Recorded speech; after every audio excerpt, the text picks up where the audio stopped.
presentation from Glasgow School of Art. And hi, Vanessa. Vanessa's on. Hi. Hi. Sorry, with all the time zones, I think we're waking people up very early in the morning. So it's so confusing, especially with the time change this weekend. I know. Yeah. So I did give everyone a brief introduction about you, but I think it wasn't Okay. as good as you would be able to give about you and your institution. So if you could just start with that, and at the end we have kept 5 minutes for question and answers.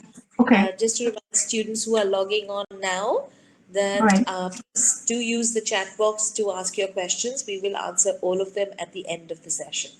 Okay. Am I able to do the screen sharing in here? Yes. At the bottom, there are three. Yeah. So the third one is the screen sharing options. Yeah. If you just click on that.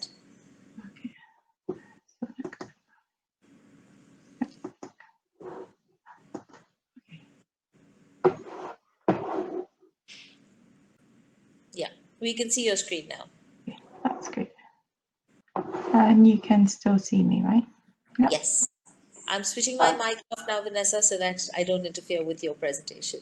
Okay, let's. We just wanted to introduce Glasgow School of Art to everybody. We're situated obviously in the city of Glasgow, which is Scotland's largest city.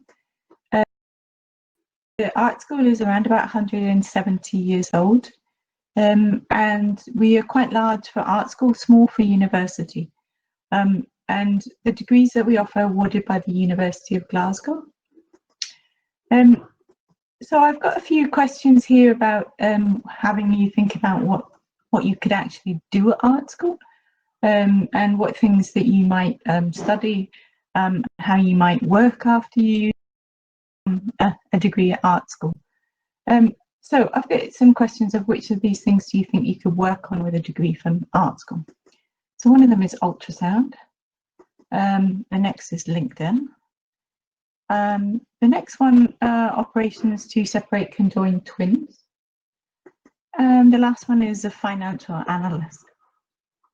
Okay, so this is kind of things that people might think that they could do or that they couldn't do when they've done a degree in painting or a degree in product design, for example.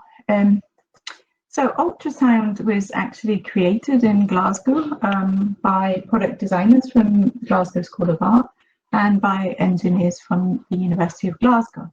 So anybody that had a scan to see what they were like before they were born, that's thanks to staff from the Glasgow School of Art. LinkedIn has been worked on quite extensively by people that studied product design or studied service design, which is part of the product design degree that we do. So how you use particular online services, quite a lot of that is thought of in terms of user experience and the service that's being delivered by a designer. Operations to separate conjoined twins. These twins, actually, there are two twins from Pakistan, two girls that have just gone home from the UK. They were separated about 2 years ago. And a lot of the imaging that was used by the surgeons to practice the surgery and to look at exactly where all of the blood vessels were in each of the two twins was put together by AR and VR specialists and medical illustrators. We actually offer a degree in medical visualization and human anatomy. So if you studied that, that's the sort of thing that you could end up working. Yeah. Vanessa, sorry, your slides are not moving. The presentation is not moving forward. Is it not? No. It is on my screen, so I can't see what you're seeing. It's still saying Scotland is now the first All right. slide. Okay. I don't know how to rectify that. I'd suggest that you just shut the share screen and open that button. If you just stop sharing and then reshare it again. Yep. Let's start again.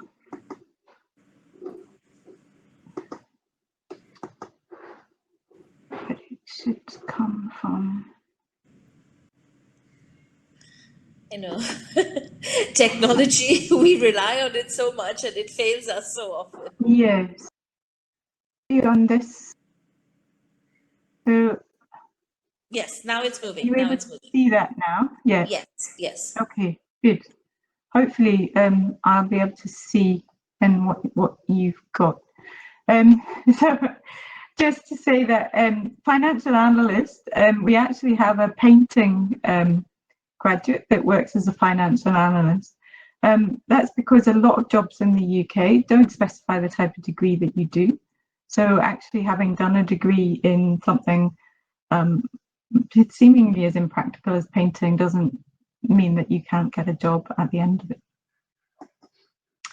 Is that moved on now or has it not? Can you tell me if this is a new slide? No, it's the same slide. It's still saying which of these could you work on with a degree from art school? Yeah, I don't know how to. Maybe if you put it on full screen and It's on full screen. oh, okay, because we can see the slides on the side. Yeah. So,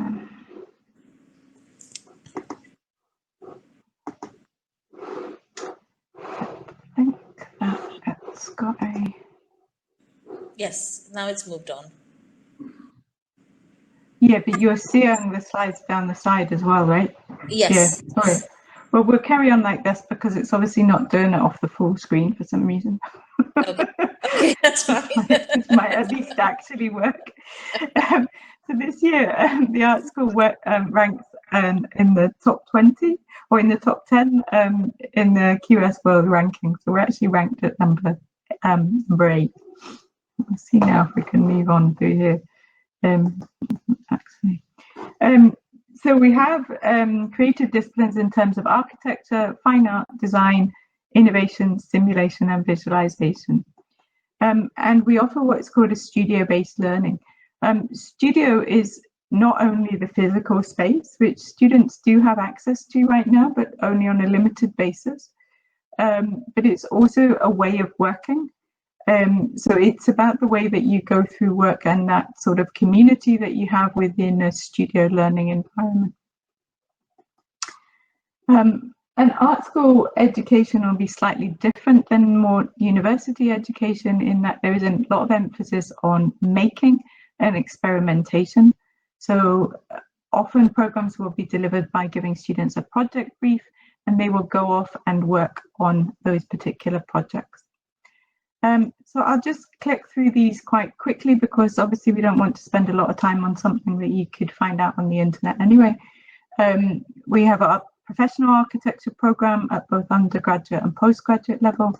And at postgraduate level, we also have some more specialist master's degrees, which are one-year masters, which allow students to specialize in a particular area. Fine art, we have the main subjects in terms of undergraduate programs that you would expect. And postgraduate, we have similar ones. We have a 2-year masters, which is MFA program. And we also have a series of different 1-year programs. The MLIT Fine Art Practice will allow students to specialize in a particular medium of fine art practice. Within design, again, the normal subjects that you would expect within design. Communication design will be where you'll find things like graphic design and illustration. Interaction design, again, which is more digital media design. And at postgraduate level, a similar suite of programs again. And again, the top one is a 2-year program and the rest of those are 1-year programs. The undergraduate program in product design is the one that offers things like service design, user experience at undergraduate level. And at postgraduate, again, those are done in a little bit more of a specialized way so that you would actually choose that specialism as part of your program in design innovation. So again, you could specialize in service design, you could specialize in environment design or interaction design.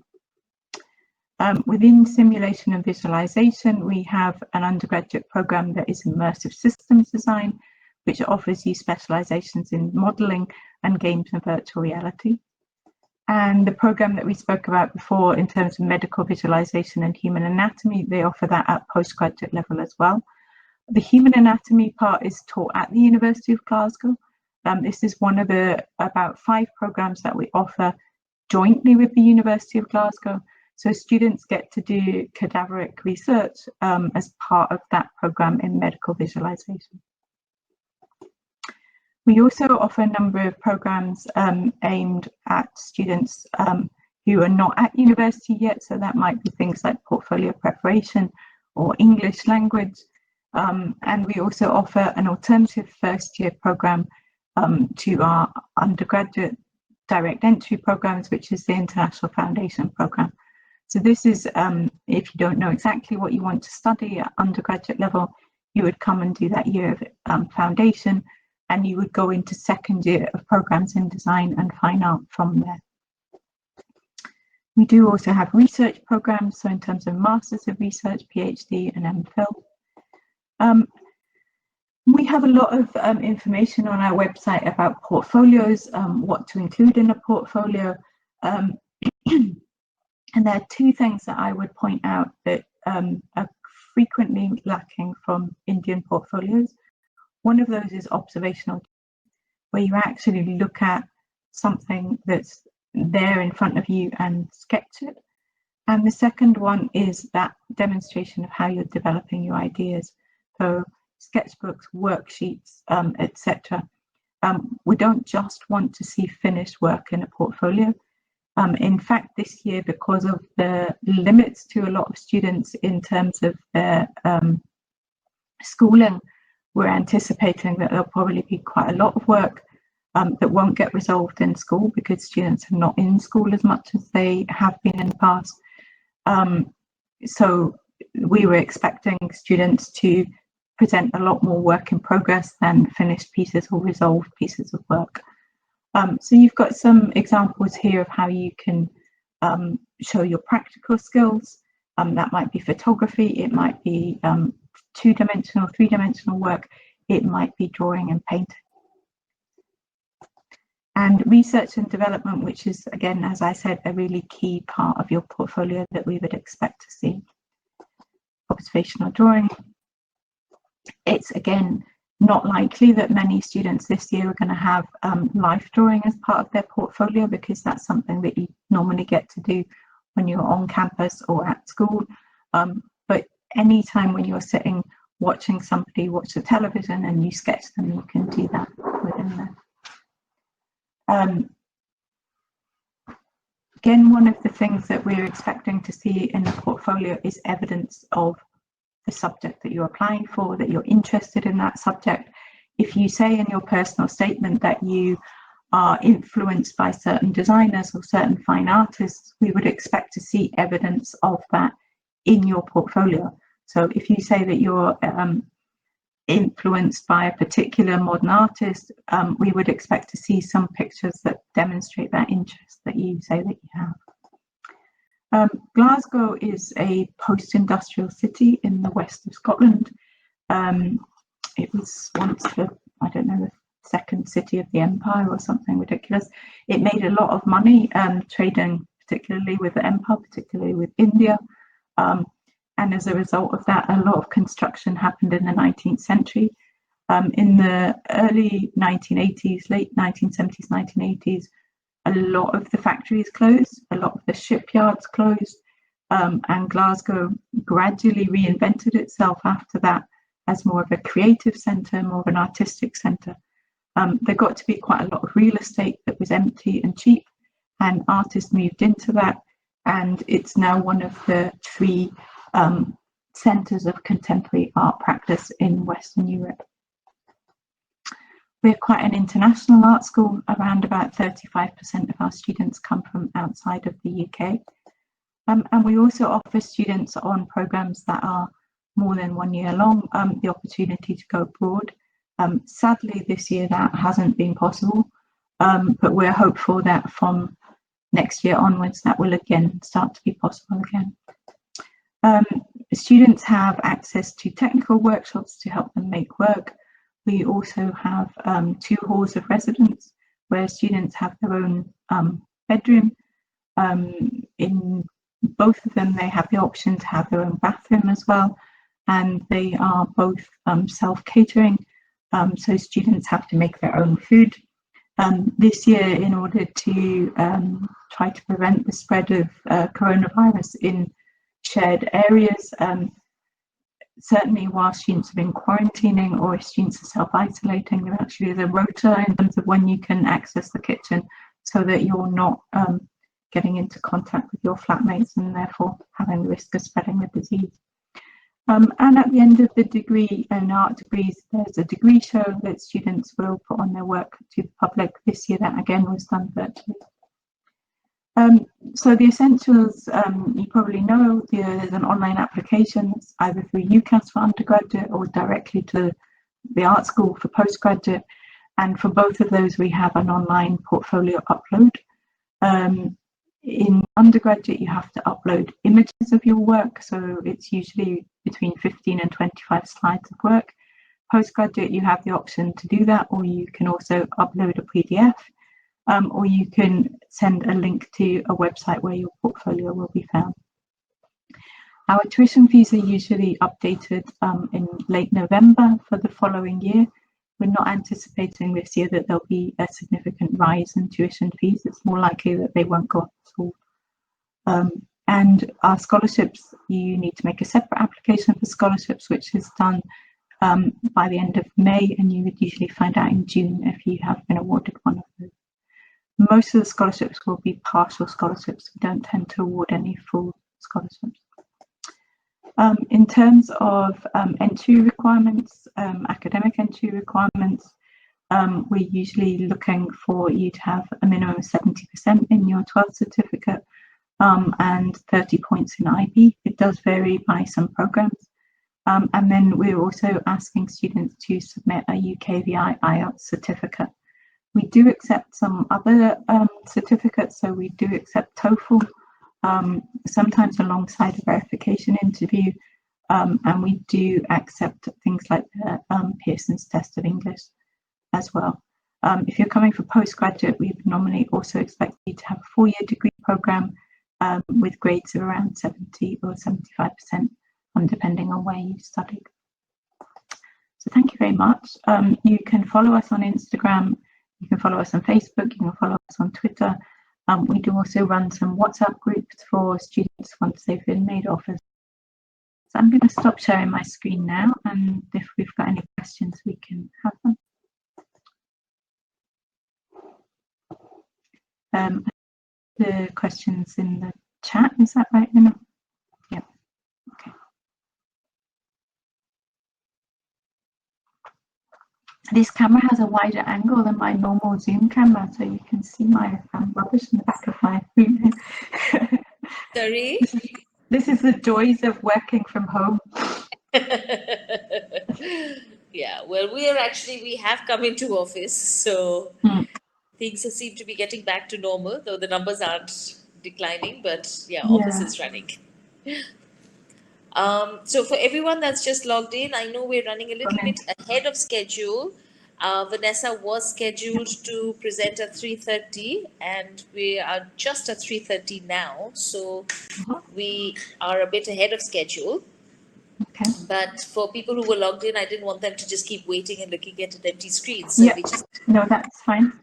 Carried on.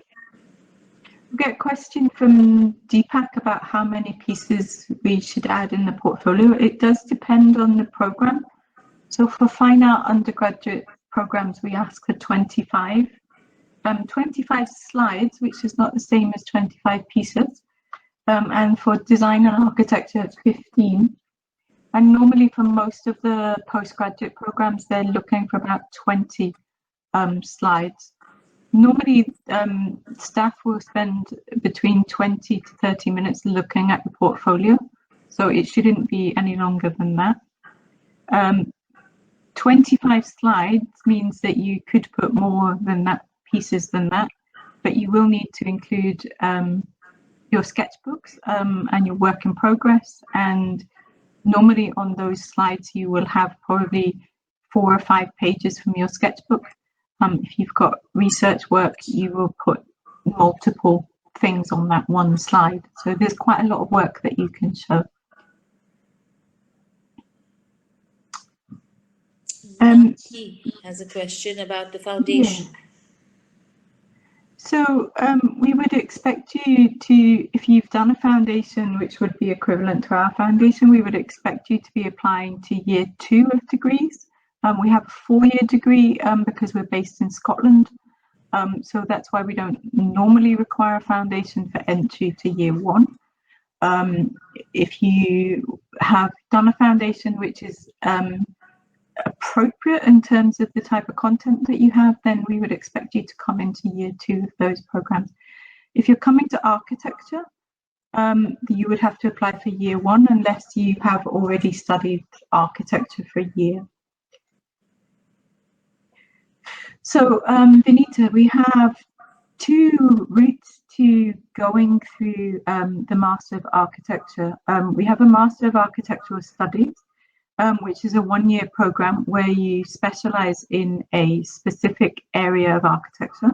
So that could be urban design or urban studies, for example, and that isn't a professionally accredited program. We also have the option for you to do 2 years or 2.5 years for the Master of Architecture. The 2 years, the first 2 years, which is 2 sets of 9 months, is the REBA Part 2 professional diploma in architecture. And then you would then extend that thesis for a further 6 months for a Master of Architecture. So those are the 2 options there. I've got a question about MDes in design innovation and environmental design. Yes, so that looks like a reasonable background for that. In order to come into that, you don't necessarily need to have a specific degree for any of those design innovation programs to come into. You just need to demonstrate that you understand what the program is about and your interest in it. So I think with the experience of interiors and architecture, you probably can demonstrate that experience. That program is taught in our campus in Forres, which is in the north of Scotland. Tasha, you wanted to know whether you could apply for the architecture program. You couldn't apply for the diploma in architecture, which is the REBA Part 2 program, but you could apply for some of the specializations in the Master of Architectural Studies. But yeah, it depends on the content of your interior design program and how structural it is. Most of those specializations do require an architecture degree. There is a pathway which is the creative urban practices, which doesn't require an architecture degree. So that's a kind of a yes and no question. Normally, in terms of the work that you require in the portfolio, it's a mixture of your degree work and any professional work that you have. And again, it needs to demonstrate your interest in the specific program that you've applied for. The balance between professional and academic projects. Professional and academic project, is that in terms of the portfolio or is that in terms of the program of study? I think they mean in terms of curriculum, the study program. I mean, they're all pretty much, but this is for MDes in design innovation and environmental design. Yeah. Most of those will be academic projects, but they are academic projects with a practical application.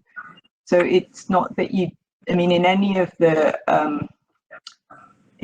master's programs, or in fact any of the undergraduate programs, the projects are not specifically professional projects. They're all part of your academic curriculum.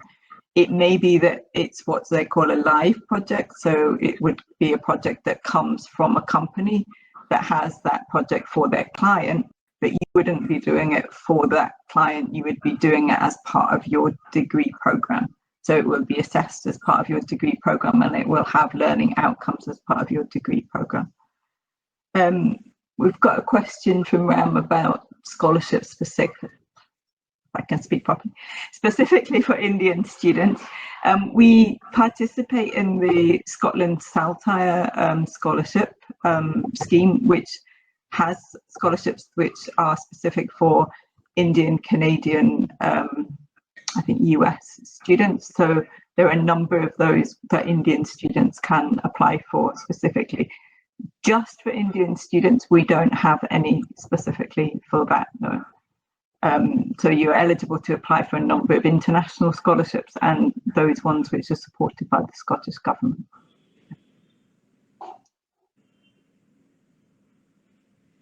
That's an interesting one, extracurricular and internships. Actually, for most undergraduate admissions for art school, the most important thing is always going to be the portfolio. Academics, you need to have that as a basis. Extracurricular activities, unless it's related to creating artwork, not particularly interested in. Again, internships for something maybe like architecture might be quite useful because it can demonstrate that you actually know what being an architect is and you still have that interest in being an architect. But it's not a prerequisite because most people don't have the opportunity to do an internship at school level in an architect's practice. So it's not something that we would expect students to have. So I would say that neither of those have a great deal of importance. The most important thing will be the portfolio of work. And for the program that we offer in product design engineering, the most important thing is the academics, that they need to be in the right place for doing the mechanical engineering part of that program. If I can just add to that, Vanessa, I'd like to just tell Archana that, like Vanessa said, that the internships are not that important, but I think it actually is important only from a point of view of making the students aware of what their work would be like once they graduate.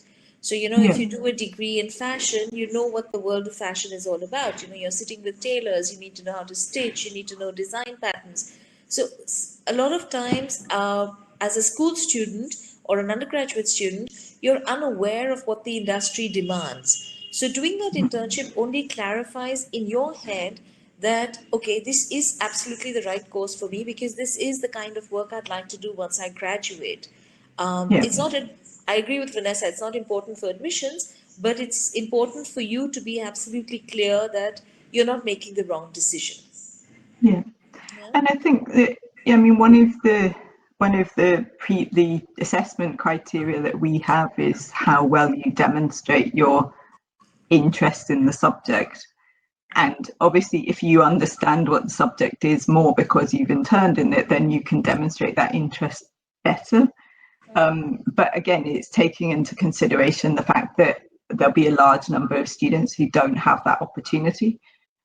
So it's not a prerequisite for admission. But it does add an advantage to your application if you have it. Let's put it that way.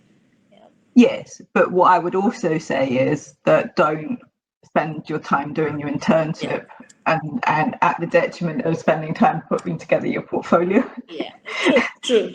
Because your portfolio is always going to trump everything else. Absolutely. If your portfolio is fantastic, they really, really were not going to care that much about all the other stuff that you have. Yeah.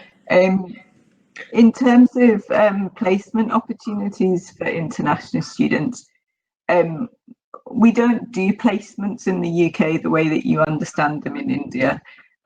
We support you to be able to find job work and to get yourself the right curriculum and get yourself the right interview experience and to know where to look for work and to be able to go through company assessment processes that might happen and to work out what type of work that you would want. But there isn't going to be a day where somebody comes onto campus and just employs people. and there aren't going to be a number of jobs that are just given to students from particular universities, because that isn't how it works. So currently in the UK, I mean, it's really probably quite difficult for anybody to be getting a job right now, just given, you know, the way that the work is at the moment. So you're going to need skills which demonstrate your flexibility and your creativity and your ability to be independent and work independently, because a lot of us are having to work like that at the moment. And those are skills that if you have those to demonstrate, that's going to be a particular value for any employer right now. You have the opportunity now when you graduate to apply for the graduate, what's it called, the graduate immigration visa, or the graduate route. It's called the the graduate employment route, yes. Yeah. Which will allow you to work for 2 years in the UK after you graduate, as long as you graduate after summer 2021. So you have that. So anyone joining now onwards would get advantage of that. And just to elaborate on what Vanessa just said, that the 2-year back is not dependent on you getting a job. You get that automatic when you need to apply for it. But as long as you have completed your degree, whether it's a bachelor's or a master's, you would be eligible to apply for that. And you can stay on in the UK for 2 years. So that could be with a job, it could be with an internship, it could be with a project that you're starting on your own, it could just be to travel around. So the government, unlike other countries in the UK, are not putting any restrictions as to what are the conditions for you to get that. The only condition is that you should have completed your degree from a bachelor's level or above, and there is an application process, and that is it. So there are no conditions of having a job before that. I think we seem to have lost Vanessa. No, I'm still here. Oh, you're still there. Can you Okay. still hear? Yes, I'm still here. Tell us about your class size and how much of practical theory is there. Yeah. So painting and printmaking, which is one of the fine art courses that we offer. So we offer 3 undergraduate departments in fine art. Painting and printmaking is probably the largest one, with around about 50 students.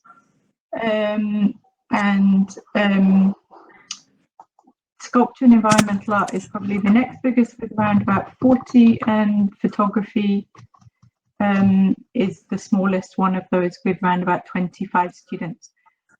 It's principally a practical course, so around about, in each year you take 120 credits. 100 of those credits are studio-based credits, and 20 are looking at fine art critical theory. So you'll be writing essays and thinking about your putting your work in context. In terms of theory, obviously there is theory about how you are as a fine artist and how you use things and what you do, and you'll do an element of research, but then it's very much about you using that research to make work. We offer dedicated studio space for all students, so you would have a studio space which is yours for that year of study, and normally there will probably be about 10 to 15 students in that studio space with you. So it's quite a large room, but you will have maybe around about 6 square meters of space that's your space. And then in terms of how the curriculum is delivered, although there might be 60 students on the undergraduate painting program, you will probably be in much smaller groups for project introductions, and certainly for things like workshops, etc.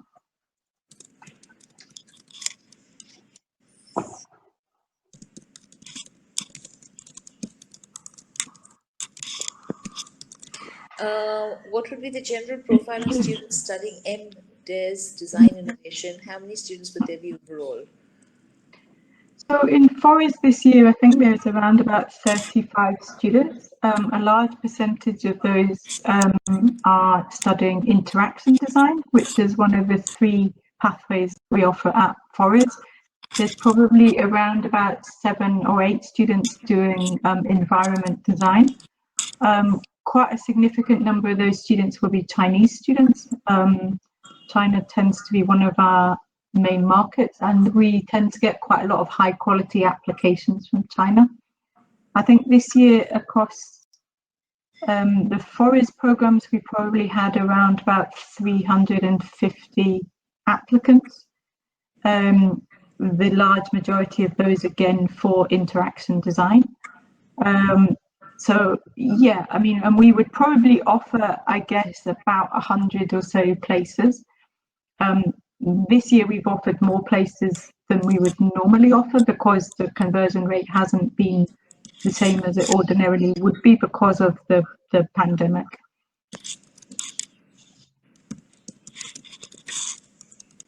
So yes, I guess I can't pronounce your name. Samyukta.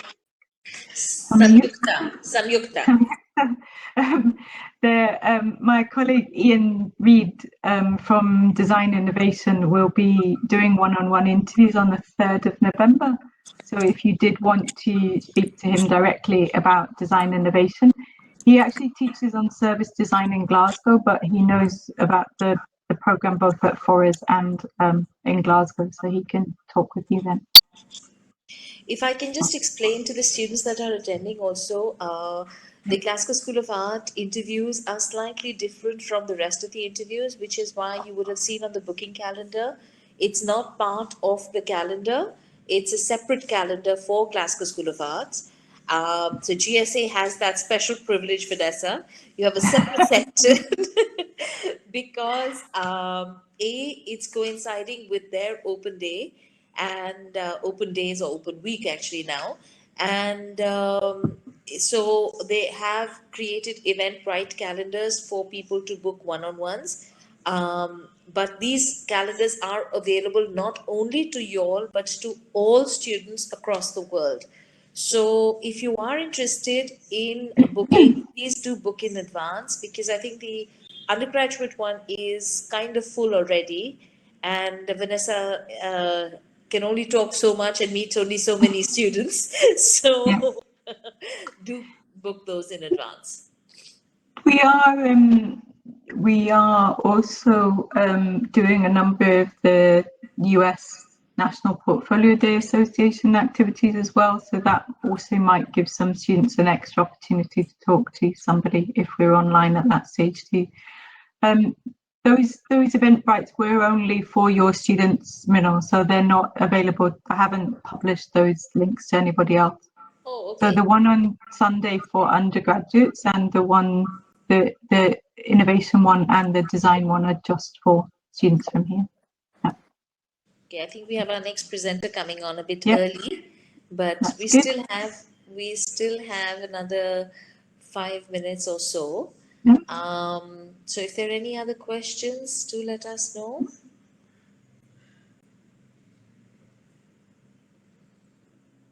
I don't think there are any questions. Okay, that's good. I've put in the chat box also that for any of you who have questions or who think of questions later or need help with your applications, me and my team are here based in India, and we're happy to help you with the applications. We have a lot of experience with art and design applications and portfolio evaluations. So we can help you by evaluating your portfolios, doing your applications. We do visa applications as well, and accommodation, and any other a one-stop shop basically from now till when you join the university. So in case there is anything you think of, I've put our email